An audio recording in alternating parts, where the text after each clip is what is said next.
I wanted to be the first indigenous last name on that wall to represent the culture of the company. That it does Wow. not matter your background, you are capable of anything and everything. What is going on, L&M family? Back again with a super awesome person. Y'all probably are already picking up on this. I'm starting to get to a point where I'm getting to interview, like these interviews are the first time I've ever had a conversation with these people, which is super, super exciting because today we have an executive in business development for Detritus. Did I say that right? Very close. You were very close. Detritus. Detritus. All right. Executive in business development at Detritus. She is a bilingual baller who knows that success, like true success, isn't measured in timelines or titles. So we're going to get all into the goodness because y'all already know that is my love language. Her name is Miss Yuri Salgado. And she's kind of going to walk us. I don't know if she knows this, but I'm going to do my best to have her walk us through her path that's been guided by intuition, hard work, and faith in divine timing, which is ultra, ultra interesting to me. But before we do that, and if this is your first time here, you are listening to the Learnings and Missteps podcast, where you get to hear directly from amazing people just like you how they're carving out an amazing life by sharing their gifts and talents to leave this world better than they found it. I'm Jesse, your selfish servant, and we're about to get to know Miss Yuri. Miss Yuri, how are you, my sister? It's great. It's Friday. We made it. It's Friday. There's still a little bit of the rope left, but we're getting there. It's been a week. It felt like a Monday every day, but it's an amazing one. I love Mondays because it's like a whole new day, a whole new week. So that's one of my phrases I use every day. It feels like a Monday, even though it's Thursday. Sometimes it gets confusing, but I'll tell you a secret, and some people think I'm crazy. Mondays are my favorite day. And people ask, what the hell's wrong? Because most people don't like Mondays. I said, well, I used to hate Mondays. But when I did like a self-analysis, it was because there was a lot of unfinished things that like loose ends I didn't close on Thursday or Friday. Mm-hmm. Which made Monday horrible because I had to catch up and then I had everything else coming up. Right. So when I started taking care of business on Thursdays and Fridays, Mondays were awesome all of a sudden. And because everybody else hates Mondays, Mondays are nicer to me because I love them. Is that a cheat code or what? Monday, yes. I mean, that's basically where you set all of your agenda for what's going to happen and make it happen. So yeah. That's the key point, making it happen. So I have a real softball, simple question, Yuri. May I ask you? Sure. Absolutely. What is divine timing? Oh gosh. Okay. There's so much to it where it's okay. Do I start over here or over here? I guess to simplify, divine timing would be where you put out there returns to you. So if you're putting in the work, if you're going out there and connecting with people, if you're out there reaching out, even if you can't connect with them face to face, and you're sending an email, sending a text, leaving a voicemail, everything that you're setting, the foundation you're setting for your career will eventually start growing its steps, right? Those stairs to the top of whatever mountain you're trying to reach. If it's, I don't know, the pyramids over there in Mexico, Teotihuacan. I mean, it's really up to you. What level of height are you trying to reach? So divine timing to me is just putting in the work, and then the universe is going to send that your way. And if you believe in God, obviously God is sending that your way. I think that's where the divine timing fits into how I treat my career and my success. Oh my God. I love that. 100%. Yeah. Now, I didn't see things that way early in my career. Now I'm straight up. I've never used that language, but I love it because kind of what you described is like I got to do the work. I got to send the text. I got to do the emails. I got to make the calls. I got to post we got to put in the work, whatever that is. Yes. And as long as I keep putting in the work, the reward is going to come at the appropriate time. And more important, what do you think about this? When I look at my career, like the life I have right now is I have my own business, right? I have the worst boss in the world, and that is me. So, but that means I have like complete autonomy. I make all my own decisions, it's all up to me. But if I had the same conditions that I'm living in now 20 years ago, I wasn't ready for it. I didn't know how to like manage myself and do the things, nurture, cultivate relationships, serve in a really deep degree or in a really deep manner. I was very selfish. Yeah. And so But I was putting in work back then. Yeah. And it's like these things, these opportunities, this evolution came when I was ready for it because I did the work. What do you think about that? I love it. You know how I said there's so many parts to it? Yeah. That's right. If you really want to get to the tip of it, there's that. You had to, I always say sacrifice. I had to sacrifice this. I had to sacrifice that. A lot of people don't like that term, but to me, that's just how I felt fit my career into my success. I have to sacrifice this right now because I know later on it's going to pay off. I must do this. You know, I'm planting seeds here and there. I'm also a huge nature lover. I'm a tree hugger. So I will, I'm planting my seed here and over here. And I know at some point something is going to grow out of that. And that's just how it is in the career industry or any industry really that you're in, even when you're in school, if you're, starting a marriage or having kids, it's just, it all connects. So wondering like, okay, where you are today, you're the account manager, you're the executive for Detritus. You have a lot of responsibility. You have a lot in terms of growing and sustaining that business, building client base and all that. And maybe I'm oversimplifying, so feel free to slap me. But so here's my question. In terms of the planting seeds, when you're in middle school, did you know, okay, I'm going to be an executive account manager and this is what I'm going to do. And in order to do that, I got to do all of these things. No, I did not. I am in the completely total opposite field of what I wanted to do.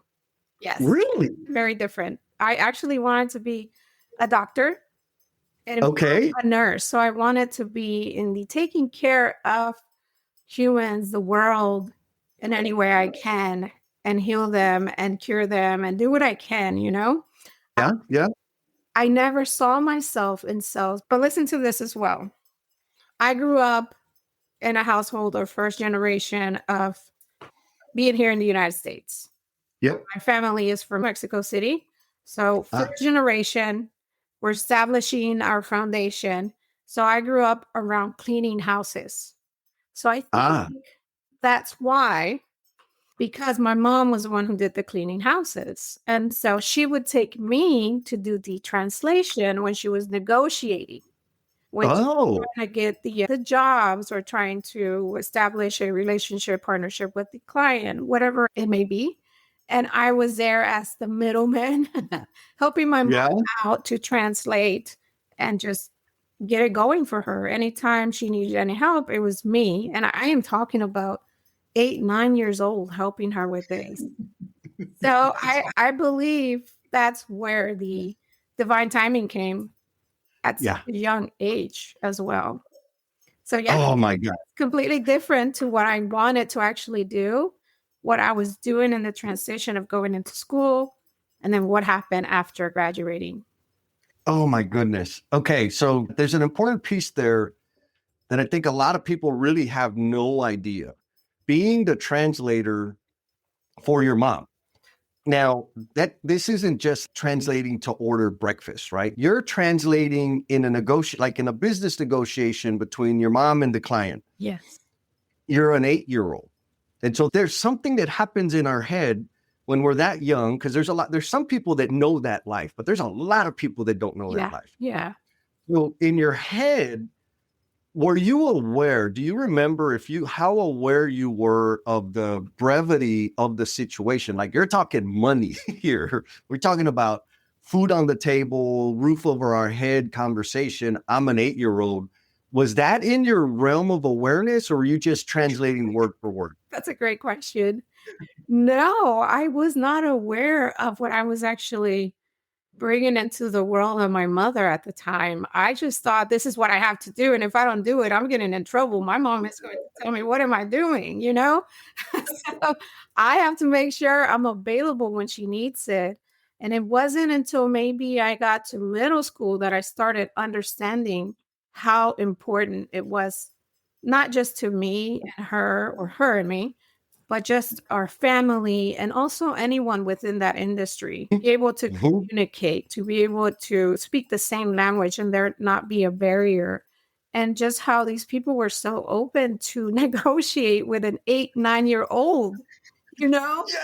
Yeah. Yeah. It's like they took me serious. Obviously, my mom was there the entire time, or if it was over the phone, but they actually spoke to me like I was an adult when I was only 8 or 9. Yeah. Yeah. It's so So, okay. So, two questions on that, because this is amazing. The first question I have is, you were translating, didn't really understand like the seriousness of it, but were you able, like looking back, did you pick up any techniques of, did you ever get to a point where you're like, dang, mom was a baller, man. She didn't play, like she negotiated hard. I want to do the L&M family member shout out. And this one goes to Miss Megan. Miss Megan left a review and she shared this with me. She said, I used to jump to whatever popped in my head. Now I have a system that gives me a strategy instead of just reaction. And her comment was in response to being a part of the Self First framework, the workshop. Mhm. So, folks, if you want to get some of that goodness, I've got a batch of workshops coming up in December.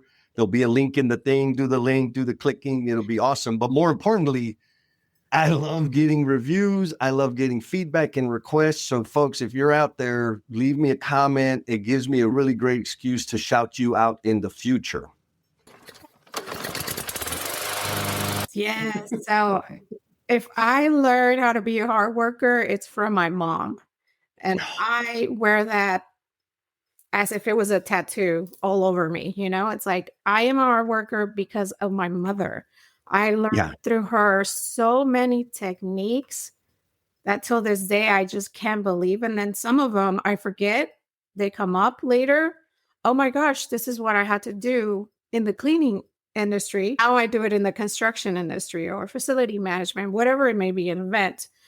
So yeah, there's so much to it. I wish we had hours and hours to this, but it Yeah. definitely taught me a lot. I think one of them was just the negotiation skills. Yeah. And mostly trying to find a solution to the problem they were having. My Mm. house is too dirty. My floors get really dusty after 2 days. What can I do?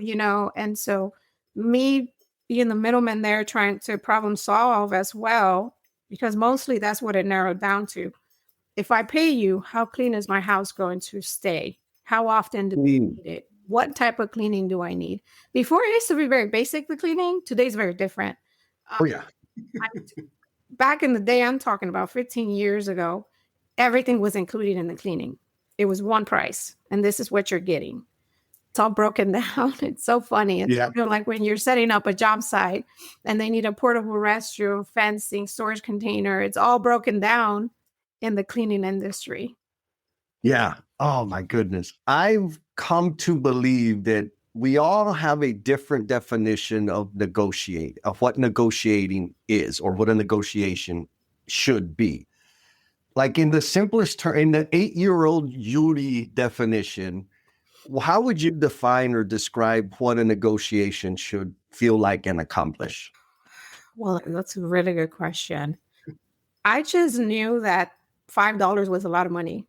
So Yeah. if my mom left me to do that negotiation, she would have fired me a long time ago. So definitely picked up a lot on what is the value that you're bringing in. That is going Mhm. to give you the negotiation that you can bring in. So find out what separates you from the rest, what you're able to provide, what you're able to give before you start looking into the negotiation and pricing sector, right? So Mm. with me, for instance, in my mom's case, if you couldn't communicate with my mom, you were going to communicate with me. So there's no language barrier there. I got you covered. If there was ever any situation where the customer wasn't happy because they had to speak to a little child, it was Yeah. very rare for them to come at me in a very aggressive way. So that was a secret advantage. That was because then I learned later on, now in the industry that I'm in, to listen to what the customer's bringing or the client, and Mm. not just, well, this is what you're getting, this is what you're paying for, and that's all you're getting. No, Yeah. that's not how it works. So I learned that at a very young age. Yeah. Oh, I love and I mean, I'm a little jealous because you had like early training, right? But I've gotten some feedback from clients of why they picked me because I'm not the cheapest, right? And I'm a little crazy. Like you're putting me in front of your people, you got some courage. But anyways, but I asked, like, so what helped you pick me, right? Because I want to know. I mean, there's a lot of things that I do on purpose, and it's kind of like my system, right? Of whatever my process. But I also know there's a lot of things that I do that I'm not aware of. And the feedback was like, I'm like, oh my God, I got to start doing that on purpose. They're like, no, just what helped us pick you. You listened to what we needed. You asked questions to figure out how, like what it was going to be, what we've dealt with, what do we really want, where do we want to focus, how fast do we want to go. The other people told us this is what it's going to be, this is how it's going to look like, and this is the price. And I'm like, oh, so yeah, you ask questions and you listen. I'm like, shoot, I'm going to do that for sure all the time, every time going forward. Which again, kind of back to the point of the question, in my brain, I think I'm aligned with you, Yuri, in that a negotiation is about, let's get clear on what the hell you want. And if I'm even the best person to give it to you. If I'm the right, yeah. What do you want? Am I the best option? Do I believe I'm the best option? Because if I'm not, I'm going to refer you to somebody else. Yeah. What do you think about that? That's it. That's the key. That's it. I actually, you win a prize. It's so funny you mentioned that. I was on a business trip in California, San Diego. Shout out to San Diego. San Diego? Oh, out there. Oh my goodness. Oh, yeah. I was out there and I had to Uber everywhere. So I was the princess when I was out there. And I met this guy who was a DJ. And he just did Uber for the airport. And he was just telling me how dangerous it is if he were to do it at night. So then he asked, what is it that you do? Why are you in San Diego? You know, the typical questions when you're in an Uber. And I let him know why I was in town. I was there for a visit, a client visit. I was like, okay, so what is it that you do? So I told him what I did. And he told me, you know, there's this energy you have that I don't get often with people I give rides to the airport. And I absolutely love hearing that because I'm a huge believer of energies. I can feel the room when someone walks in there. So anywho, to get back into the topic, he was telling me that he was never really in his business as a DJ. He never really thought about Google reviews or feedback from clients. He just went, gave pricing, and if you want it, take it, and if not, don't. You know? Right.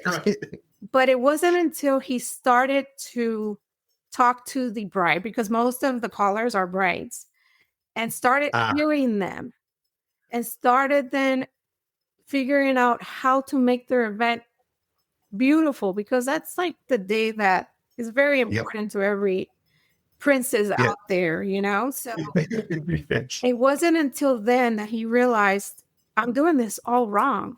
I'm doing it based on me only, right? But on my prices mostly, not what I can offer, which is what you just explained, how you sell yourself. You have to sell yourself. And it's not so much selling, is more, am I the right fit for you? And if let's go to the next step. And if not, I think I have someone else for you that can be better for what you're looking for. And that's how he learned I need to actually start hearing them, so then I can paint the picture of how the winning event is going to be so great if they go with me. And when he started doing that, he was just knocking out contract after contract. Yeah, it's magical. Now, the hard part, and like I mean, you're in business development. So I imagine there's some kind of metrics tied to what you're supposed to be producing in your time and your efforts. And that adds pressure, right? And I want to ask you about that. But first, I think part of where we get the used car salesman, right? Because people, Yes. right? People have told me, Jesse, and for years, for I'm gonna say 15 years, people are like, man, you'd be a great salesman. I'd be like, hell with you, man. How dare you tell me that? I didn't understand. Like my initial observation was I'm not one of those used car salesmen. Fast forward to now, I'm like, oh, now I understand why they were telling me that. Like I am good at it. Now I'm in a situation currently, and I hope it stays that way, where I don't have pressure to close a deal, to get revenue, right? I have a backup plan, Yuri. You want to know what my backup plan is if my business fails? Yeah. What is it? Table dancing. I'm going to dance for money. That's the backup plan. So funny you say that. One of my coworkers said, I'm just going to sell my feet. I'm selling them. And I'm just like, please stop. You're not doing that. You know, I think the more I share my backup plan, people are motivated to help me get business so they don't see me on a table. So it's kind of some reverse psychology there. Now, back to you. Like, when did it become clear to you that, man, I can build a career in sales? Was it like an aha moment or it just kind of happened? it honestly just happened. So before I started at my previous company, I was in procurement. I was even in sales. I was actually in the quoting department for a huge broker in the oil field industry. Okay. I was just gathering the quotes and sending them off to the purchaser to then him or her utilize whichever quote they wanted to use to turn in their bid, or if they were already won, then who to give the order to. So that's where I started. That company unfortunately went bankruptcy. So after 9 years of working there, I had to look for a job. Yeah. I just had a baby, my second baby. So I had a 1-year-old and a half. I'm sorry, 1.5. And then my daughter was 8 months, I believe, at the time. Wow, they were baby. Very small. I was starting, and I just remember like my whole world just, what am I going to do? I went from the cleaning industry to starting my career at 8 years old to the procurement. And now I don't have a job. I mean, right away, I got a job as I graduated because I was cleaning with my mom. So people knew me.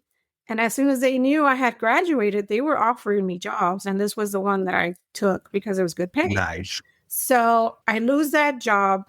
I am basically in this depressed stage. I don't know what to do. What am I going to do? And then one of my friends reaches out.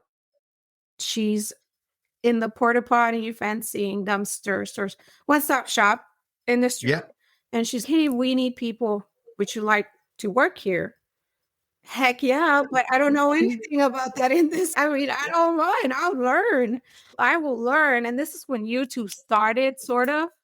So watching videos, but there wasn't much about it. I was just reading. I love to read. I started doing a lot of research on what the industry was like so I could prepare for the interview. And yeah, sure enough, I did my interview. A month later, I was hired to work there. So that's how I started. It wasn't planned. It landed. It was meant to be. And that's when I started working at that company. Wow. Yeah. Well, almost 10 years. Yeah. So I worked at the company for 10 years. So, and L&M family, if you didn't catch it, you invested some time, you did the work of doing the research and like, this is a whole new thing. Because most people, like for real, most people would say, no, I don't know anything about it. There's no way I can do it. You said, let me go learn about it. Yes. And I think that's a key point that I want the listeners out there to latch on to is the one, like you got to put in, like, it doesn't matter, man. If you've never done it before, you can learn enough to get started. Now, because I believe there's a fact that we're blind to it, I think, as individuals, I can't see all the transferable skills I have. Like I just, I was a plumber. I did installation. If you would have asked me when I was a plumber or a foreman or a superintendent, hey man, do you think you could start a business? I would say, hell no, I don't know nothing about that. But looking back, there's a lot of skills that I built as an installer and a foreman that were absolutely transferable and necessary for me to start and operate my own business, or hell, start a stupid podcast, right? Same skill set, but I didn't understand. I thought it was a whole different skill. But my point is, we build this armory of skill sets, but we can't see how they transfer to the next phase of our life. And what I'm hearing from you is cleaning industry, helping mom, negotiating with mom, which I think is, I wish there were like video of that. That would be so awesome. Then you went into oil and gas and the procurement. And then you went into with Detritus, a whole different industry. Now you're in construction, but you were able to bring some skills with you. Yeah. So it wasn't with Detritus. It was a different company. Oh, I did my tenure there. Ah. I love where this is going. I think I know where this is going, because that's when Detritus comes into the picture. And I can tell you I'm on cloud 9 being at Detritus right now. I cannot believe it. I mean, coming from, first generation of being born here, cleaning service, which was the normal for anyone that just arrived here, you just never imagine the place that you would be in. So, yes. Okay. So I left my previous company to come work at Detritus after 10 years. Yes. I left it because Detritus reached out. They were looking for people with experience in the same industry. Yeah. Competitors. Let's just say they're competitors, right? Okay. And they were looking for people who knew the industry, who could pass on the tools, the skills, the wisdom, the everything of how can we make Detritus even more successful. We want you. We want people like you. And that's when I came into the picture. So I was, in a sense, already kind of ready to get out of where I was at previously. I had already hit the wall of where I wanted to be there. And I was looking for something more challenging. I wanted to do more. And it was the traveling, meeting customers more. The other company was more of a call center. So I got it. More transactional versus, the in-person. But when Detritus reached out and they had a talk with me and just basically painted the picture of what they were looking for. Yeah. Divine timing again. My divine timing knew that I was ready, that it was time. I had been manifesting this for the past 2 years. Once I did my 10 years, I'm out. I have to find something else. I think I'm ready for something else. And so 2 weeks prior to my 10 years, they reached out. And it's wild because I waited exactly 10 years because I wanted the 10-year, right? The 10-year. But not only that, at this company, they give you a jersey with your last name on it, representing the 10 years that you've been there. So it'll have the year that you started. So 15, I started in 15, and it'll have my last name on top. Wow. I stayed that long because I wanted to be the first indigenous last name on that wall to represent the culture of the company. That it does not matter your background, you are capable of anything and everything. And I was working in sales in that company from 60 account managers. So it was just a huge accomplishment to me. Oh, so I applaud you first, sister. I didn't know that. I'm not surprised, but it's amazing. Just another testament to the caliber of individual you are, because what you're about lasting impact, not let me make a little more money and get another title. It's about lasting impact. So your tenure there at the previous company is a message to all the generations that are out there, the people that are doing it now and the people that are to come, which L&M family, if you ain't rolling that way, get your stuff in gear and stand for something. Because I believe, not just from your testimonial, but from also my experience, when I shifted my thinking about having an impact for more people, not just me, Yes. doors opened up. Oh, Kind of like you're saying, right? Like you at 10 years, you had it in your head. And then all of a sudden, guess what? In 10 years, this opportunity comes. I don't think that happens as effortlessly yeah. if we're not focused on a greater impact. If I'm only focused, or rather, I'll say it this way, when I was like totally focused on me and getting the title and getting the raise and getting the high profile Oh my God. project, Yeah.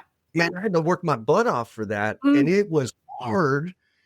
And then when I started, you know what, let me make an impact for the little necios from San Antonio. Let me go serve them. Let me see what I can do to help the guys go from installer to foreman. Let me start serving them. All of a sudden, the doors kicked wide open. I am telling you, that right there should be on a shirt, on a hoodie, on a hat.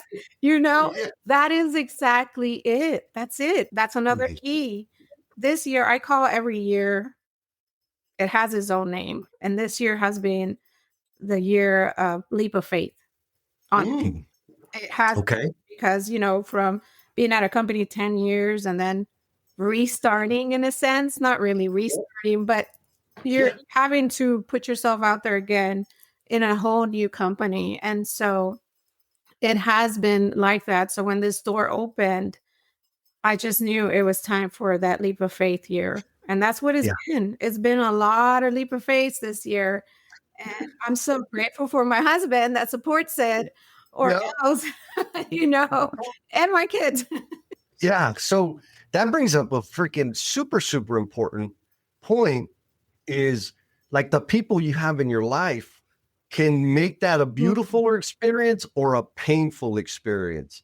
How I'm thinking about your mom, right? Because like you said it, coming up first generation and your mom doing cleaning and maybe even your family and friends, people that you grew up with, for a lot of us, that's what life is like all the way. But then you start taking these crazy stuff. I'm assuming that they're like, Mija, what are you doing? You're like, chill out. Like, you're good. Like, just don't make waves. What was it like when you were making these big shifts of, okay, I'm going to get in this industry and hey, I'm going to go do this thing now? Were there people in your life that were concerned and worried and saying, wait a minute, maybe you shouldn't do that? And how did you deal with it? It's a little bit of a controversy there. Oh, It wasn't really blood, I could say, family. It was more people within the industry and the company that I was working at. When you become a competition to them, and it's a company that is very family oriented and it's all about family and closest friends, and you're not within that category, oh my gosh, it's been more challenging. yeah. But Yuri being Yuri, she loves challenges. She grew up full of challenges. So I can definitely maneuver myself through any challenge that arises. Now, can I knock them down all the time? No, I'm human. It's not possible. There's certain situations that I just couldn't knock over. But whatever I was not able to knock over, Detritus brought it in. And 1,000% better. It's just amazing how what is not meant to happen in that moment, I promise you, it will happen later. As long as you continue doing what is right and what needs to be done, and don't take the easy route. You keep doing what you're doing. Preach. To that. Preach. Yeah. Like you said, it wasn't until I started to want to pass on my wisdom, my knowledge, my tools, my skills, that these doors started to open. And the ones that needed to close, I mean, they closed. They closed. There's you try not to burn bridges in certain areas, but there's some that you just cannot avoid. And that's what happened. So, but I don't regret any of it. I don't regret it because I would not be this career woman that I am today if it wouldn't have been for every single step that I've been able to climb from when my mom started that foundation as a young kid. Another funny part thing about that too, I also grew up around the construction industry because Ah, my stepfather was in construction. So it was just meant to be that I would end up helping people who needed to set up their construction job sites, or sometimes even translate, or sometimes I'll get calls from people where they're like, I lost my job. I don't know what to do. Do you recommend anyone in the, I don't know, LA area? And we have what is that called? We have a system where we can pull all of our vendors in that area. And yeah, no worries. Let me see who's out there. Do you know how to do this? Do you know how to clean porta potties? Do you know how to deliver a dumpster? Yes, yes, I can do all of that. Okay, well, here you go. Here's 4 people that you can reach out to. And one of them has had to have an opportunity because it's very weird when it comes to drivers for porta potties and dumpsters. They're not very reliable. So there's ah, always that opportunity there. yeah. So there's an opening coming. Just stick in there, do good, and you'll be all right. Yes. Okay. So I really want to help the listeners get a glimpse into your thinking. So you mentioned that you knew that at 10 years you wanted to do something else. You were going to need to do something else, which I'm with you 100%. When people ask me, like, what's your 5-year plan? I'm like, bro, I'll give you my 5-year plan, but I'll tell you right now, it's going to be small compared to what it actually ends up being. Yes. But you knew that at some point there was going to be this leap or catalyst or just reason for something else. Where did that come from? Did you read it in a book? Did your mom tell you? Where did that thinking come from? Okay, I'm going to give this much time. And at the end of this time, I'm going to make a shift.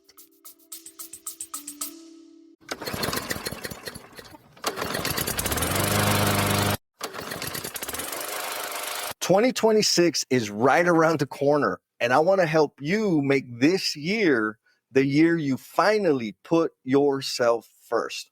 How? With the Self First Framework. There's a full half-day webinar that's going to give you the tools and the tactics to plan effectively, to finally make room for yourself in your schedule, and to execute daily so that you can dominate the day. I know 4 hours is a big commitment, so maybe you want a little more intel before you like go all in. And that's perfect because I got a sweet little webinar that you're invited to. There's a link down there in the show notes. Pick the date that works best for you. Sign up for the webinar and let's do the damn thing.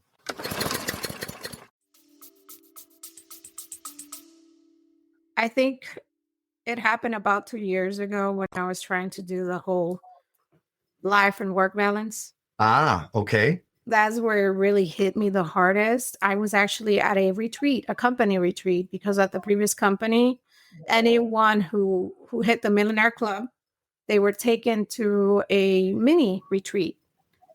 Okay. We're within the Texas region, right? Right. And so I was at a retreat that I was supposed to be enjoying, and I was not able to enjoy it 100% because I had a big job that I was setting up Ah, for Cruise, the self-driven vehicles.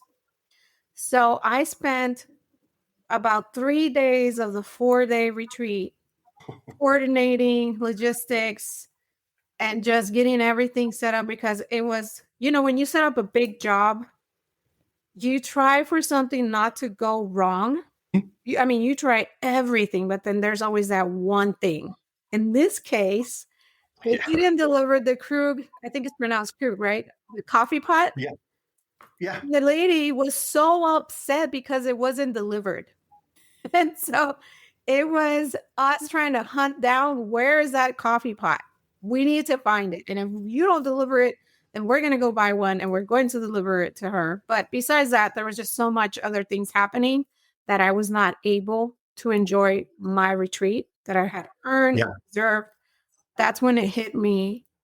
If I'm not getting the help when I need it, then it is time for me to. I think I've grown way too much where it's maybe not within the company's capabilities of help me. So it's not like it was entirely on them.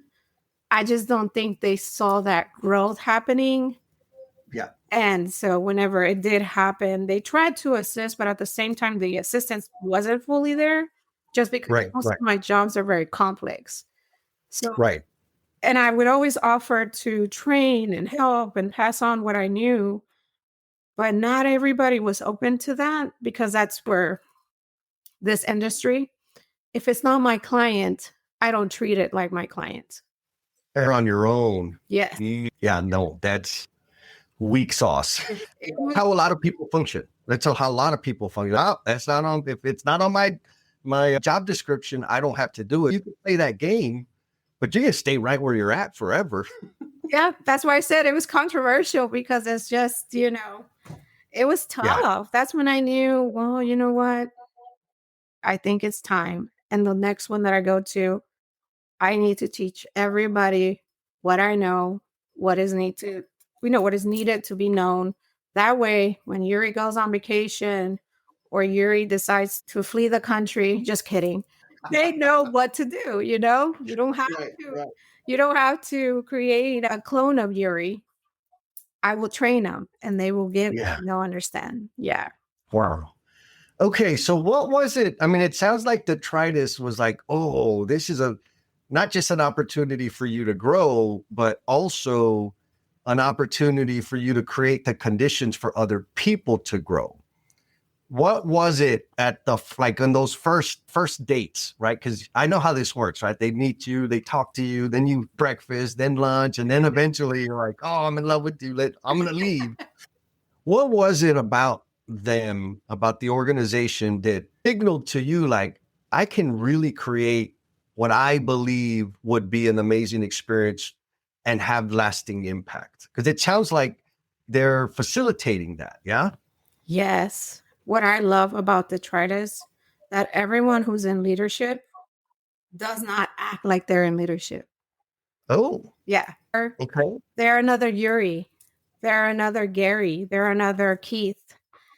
They basically treat you like a human being and not a number. Good. And that's the part that I absolutely love about detritus. I mean, I can render is amazing.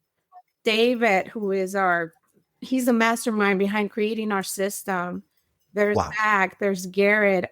Oh my goodness. All of those guys, I know that I can reach out and they've got my back. Wow. Yeah, I've That's had amazing. one of my coworkers who takes off not pretty often, but she's going through some stuff, correct? So Yeah. she will pass on. She has a lot of big accounts. And so she will reach out to my manager, Garrett or Keith, and they'll take care of it themselves. They don't Wow. pass it off to another salesperson that's on the floor. They take care of it. And that I didn't see at the other company Mhm. really stands out. But just Yeah. the way whenever we were talking, honestly, when I went in for the interview, it felt like I was going into a lounge and just hanging out. It didn't feel Ah, okay. like an interview. It didn't feel like an interview at all. Everybody was just so amazing. So, I mean, I can't say enough. I think they're just so good at what they do and they know it. Yeah. They also allow us to grow within some of that leadership as well, even though we are Right. leadership. So that's one of the number one things I like about the Travis.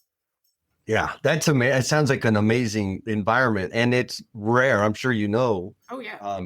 For all my managers out there, I have friends that are like, "Oh, my job is to to delegate and give everybody else work." That's a way that like it works. It's not exciting, but it works. But when you're leading and you take on responsibility for a period of time, right? When somebody on the team is struggling, that speaks volumes.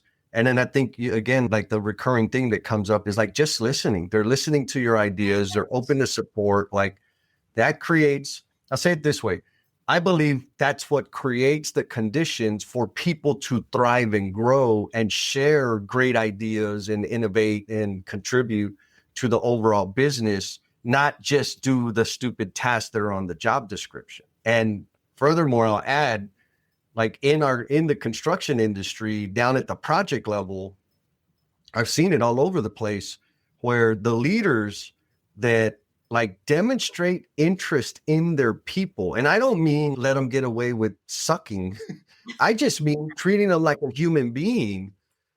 They have dramatically different outcomes and they don't struggle with finding and keeping people, but they're the smaller percentage. The majority are like, just do your job, leave your personal life at home. And like, they're very, and guess what? They struggle keeping people. They struggle attracting people. People don't grow. This is like the biggest, I'm preaching now, but like the biggest failure, I think, on any project, and it happens all the time, is to have a team for 6, 12, 18 months and nobody grows on your team. Nobody builds a new skill set. Nobody gets a raise. Nobody gets promoted. They're at the same damn point that they were with you 18 months after the project ended. That's a complete, in my opinion, that's a complete failure in leadership. And that's why they struggle getting people. The people that help develop their individuals, their team, they're going to win, period. Clearly, they won with you. Yeah. Yes, I mean, to everything. And then on top of that, they like to point fingers. Oh, We have to okay. find who caused this. And it's no, there's a variation of things that could have caused this. Let's focus on how we're going to fix it. Next time, I always say it's a good problem to have because we learn from it. If we didn't have problems, we wouldn't learn from it. So let's not look for who did what, why didn't they do this, the pointing fingers. Let's look into what could we have done different. Yes, yes, And not man. guilt trip people all the time, because that's where people end up they grow this, I don't know what the word is, kind of like a dislike for the job. They'll continue doing what they have to do, right? Yep. But they end up not liking, they start picking on everything. Oh my God, now they're doing this, now they're doing that. Oh God, did you see that message? And we want to avoid doing any of that and understand to get to fixing it if it happens again. And if it happens again, maybe what we thought was going to work didn't work. Let's see what else we can do, because this industry, I always say, it's like the medical field, always changing. It's always changing. I see how the waste industry used to be 10 years ago, where you can take a dumpster to the nearest landfill and they would take it. You can dispose of it. No, because we're getting crowded with so much junk. Recycle. If you have clothes that doesn't fit or you don't want it, take it to your nearest, donation center. Don't throw it away. We're clogging our landfills. So now that C&D dumpster that used to be a landfill 15 miles from here is now 40 miles. And prices are skyrocketing. And so it's tricky out there right now. No, what I love is like thinking of evaluate the system. It's easy to blame people, but that's not going to fix the problem, because I believe 100%, and my panza is proof of that.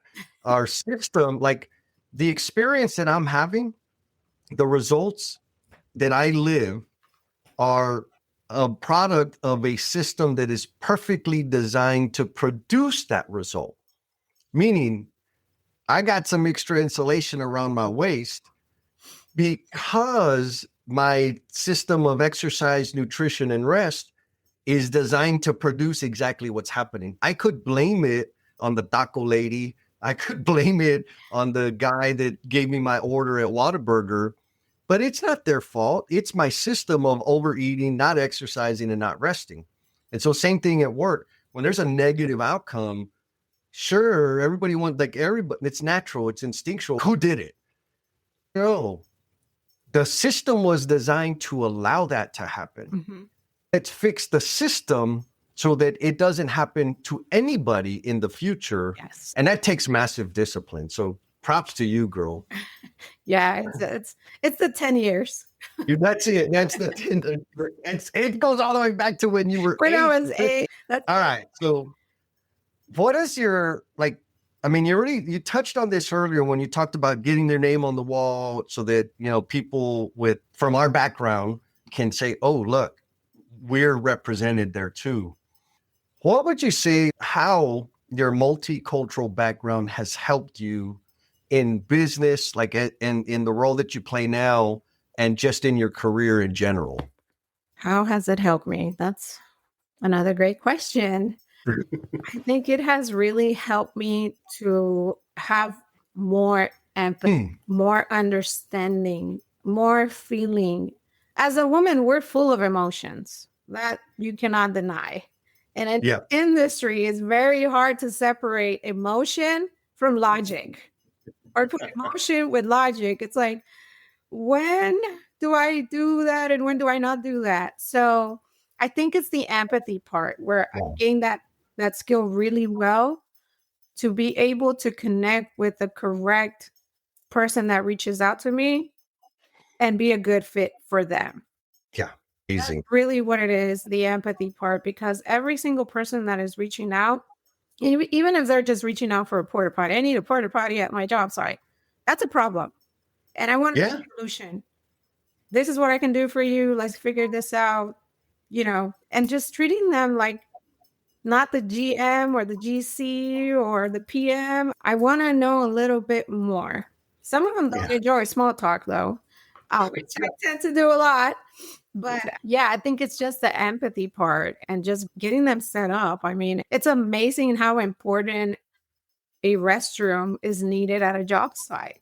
Oh, yes. It's just, and I just wish our restroom vendors would change the way they treat this. And I understand they have routes and they have ways of setting up their business. But man, I just wish they could just get an ETA when they reach out and not have to. But yeah, it's going to be there, but it might not be there until 5 in the afternoon. Sorry. That's just the reality. And if you Yeah. put it there by a certain time, there's a time constraint fee. I wish that wasn't a thing because Right. it's the importance of having that unit there. But I also Yes. get our vendors. So it's a lot of empathy. Me personally, like to treat my clients and my providers the same. My providers are like my clients. Without them, I'm nothing. So Yes. yeah. Yes. I love that. I've made my career until now, until I started my business. I was always heavily focused on our internal customers, right? So I worked for TD Industries for 17 years. I worked for a few other companies. I was always kind of you should be a project manager and you should get into sales. You could be a project executive. You could be a national blah, blah, blah. And like, I don't want to do that. And like, why not? I said, because all of those roles require a greater focus on the external customer. And I'm not saying we don't need them and that they're not valuable, but we're not doing enough for our internal customers. I want to be that person. And so the fact that you're like focused on both ends, I think that's the game, man. Like now I understand, okay, I got to do external and then I got internal that I need to take care of and value equally. Otherwise it becomes like, I think like you said earlier, like people just get resentment about the work and about the experience because there's no appreciation demonstrated for them. That's it. In their mind, they're the only ones. There's no Yes. other, there's no Jesse, there's no so-and-so. It's just me. Yeah. I mean, they're not wrong. Right. They're not wrong. They're reaching out for a reason and they want to be treated like that. And that's how they should be treated.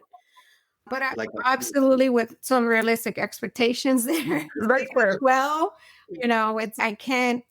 I have 2 kids and as much as I want to treat them the same, they're not the same. Right. So I have Right. to figure out which one requires more of the hugs and kisses versus the can I touch you? Are you okay if I touch you? Sort of like that with the clients and the vendors. Right. I already know which one doesn't like the small talk. I'm calling. I need the setup. I'm sending you the PO. Get it out there. If you can't today, if not tomorrow, awesome. I got you. And then we have others who call and they're like, hey, how are you? How's it been? I need a crapper on site. How soon do you think you can get it? And they literally stay on the line until you figure it out for them. Wow. Yeah. Yeah. So Yeah. it's a little bit of everything in the industry and I absolutely love it. I can't imagine myself doing anything else right now. because That's amazing. I love it. You're loving it. Yeah. Yeah, you're loving it. And back to the empathy, right? Being able to adjust to what they respond to. That's huge. I know a lot of people say, "Oh, I'm empathetic." What makes you think that? Because you're not adjusting your behavior at all, man. You're the same Yeah. fool all the time, every time. Like that's not to me an indication of empathy. Yeah. Tell me how you really feel. What happened? I want to hear your story. Yeah. Right. What makes Totally. you turn that way? Yeah. I feel like this industry, or just maybe any industry as well, it's kind of like when you're playing Tetris. You Mm. have to be very careful where you land your piece. That's really how it is. That's how I was a pro at Tetris, let me tell you. Every time I'm working, I see it like that, like the pieces, the pieces, the pieces. Yeah. Or do they You have to move be around? very Oh, careful. Yeah. yeah. Oh, I love that. Okay. I'm about to ask you the Grand Slam closing question, but before, if people want to reach out to you for like your wisdom or connect with you, they need some services from Detritus, where should we send them? Thank you for asking that. So they can reach me at my LinkedIn, which I think you're going to be putting down there or up Yeah. there or to the side. One of those. You can reach me there, or you can also go to our website, which is detritus.us. And that is going to be D as in Delta, E as in Edward, T as in Tom, R as in Randy, I as in India, T as in Tom, US. And I mean, there's many people there who can reach, you can reach and help you. But if you prefer to speak to me, I'm Uri Salgado. And I think you're going to put my email there too, and my direct Oh, yeah. at that. Yes, ma'am. Yeah, but LinkedIn and then my email, my phone, I'm always reachable. Beautiful. Well, we'll make sure people have access to that because in my head, it's dumb. People are going to reach out. I'm hoping that people reach out for mentoring and like, hey, girl, I'm at this Yes. thing right now. I don't know what to do because you have massive experience. You're a mother, 2 kids, different industries, big jumps. There's so much you have to offer the world. And I'm grateful that you Yeah, came and I'm on. here. I thank you for that. Thank you. That is one of my goals now that I've entered my 40s. This year I turned the big 40. I feel really excited about that. And that's one of my, I guess you could say, hobbies that I want to do, and just be a mentor to those who need it, or a Yeah. public speaker at some point. I want to be able to go to TED Talk and get to talk, hear my story. So Yes. I'm here if you need it. 10 talks. Here's Yuri. Hit her up. She's ready. Ready? All right. Are you ready for the Grand Slam question? Yes, I'm ready. Okay. And I'm excited because you have massive life experience from being the translator for your mom is 8 years old, changing directions or coming to terms with a different path from wanting to be in the medical field to now you're in construction and you're in sales. And it's a beautiful, amazing path. And so I'm interested, I'm eager to hear the answer. So here's the question. What is the promise you are intended to be? I love that question. The promise that I intend to be is being able to be an example to everyone out there, starting with my kids, because they're seeing all of this. They're unfolding and going with me. And when mommy goes on business trips, good luck today. Good luck with your first podcast. Same thing with the world out there. I mean, I went into this podcast not prepared, and it just feels so natural. So like, it was just meant to happen at the right time. So that's really what it is. Just be of help to whoever needs it out there, whether it's with mom parenting, with just being a woman, with being even a kid who's having to help their parents, and in the industry that I'm in, or procurement, whatever it may be, marriage, I'm here and I will talk to you.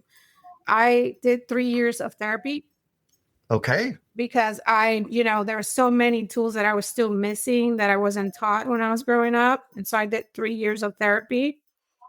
And now I'm not saying I'm perfect, but I can definitely understand the human brain and heart and just the body a little bit more. It's like I can read you a little bit better.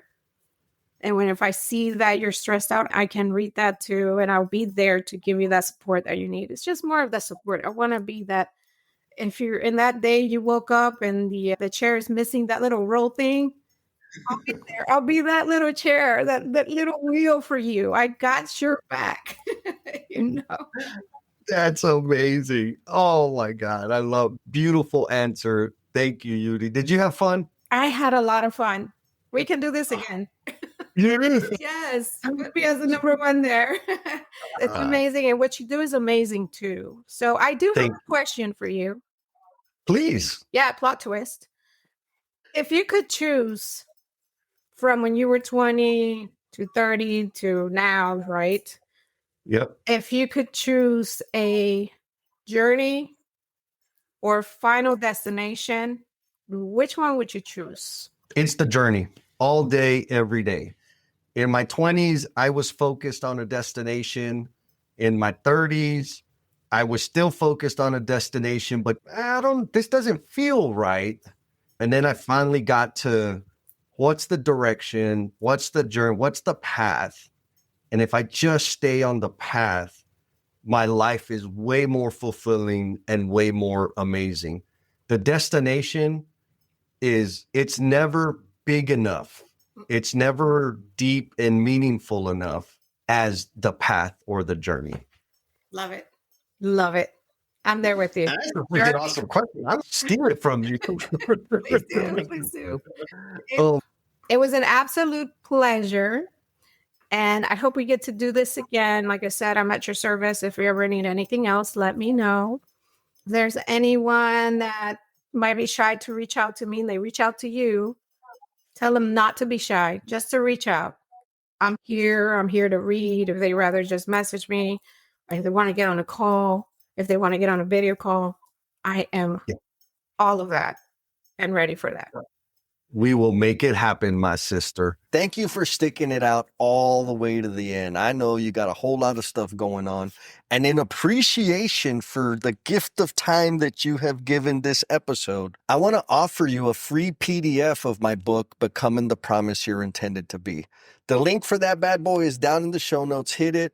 You don't even have to give me your email address. There's a link in there. You just click that button and you can download the PDF. And if you share it with somebody that you know who might feel stuck or be caught up in self-destructive behaviors, that would be the ultimate. You sharing that increases the likelihood that it's going to help one more person. And if it does help one more person, then you're contributing to me becoming the promise I am intended to be. Be kind to yourself, be cool, and we'll talk at you next time. Thank you for sticking it out all the way to the end. I know you got a whole lot of stuff going on. And in appreciation for the gift of time that you have given this episode, I want to offer you a free PDF of my book, Becoming the Promise You're Intended to Be. The link for that bad boy is down in the show notes. Hit it.